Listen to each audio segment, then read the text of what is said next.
ये है part 2 fluid mosaic model का। शुरू करते हैं। The fluid mosaic model stresses that the plasma membrane is semi fluid in nature. मतलब फ्लूइड मोज़ेक मॉडल जो है वो स्ट्रेस करता है प्लाज्मा मेम्ब्रेन को कि वो सेमी फ्लूइड नेचर का हो। The lipid as well as the intrinsic protein में freely within the lipid bilayer. मतलब लिपिड और इंट्रिंसिक प्रोटीन जो है फ्रीली मूवेबल हो सकता है लिपिड बाइलेयर के अंदर।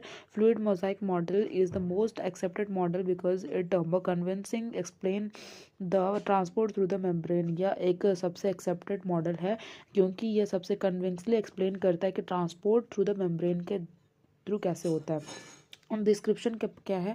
The nature of fluid mosaic model is denoted by bilayers of lipid adding with phosphate the lipid made phospholipid.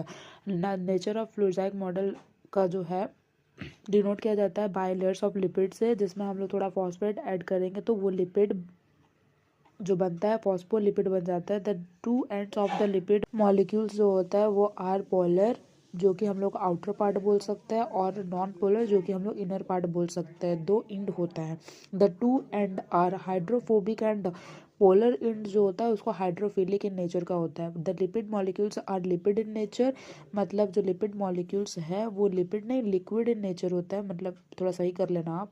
And they are made by unsaturated fatty acids. Unsaturated fatty acid से बना होता है।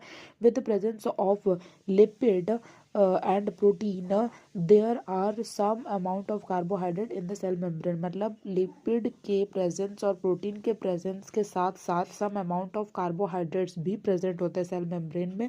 यहाँ पे जो liquid लिखा है उसको लिपिड कर लेना लास्ट में। नेक्स्ट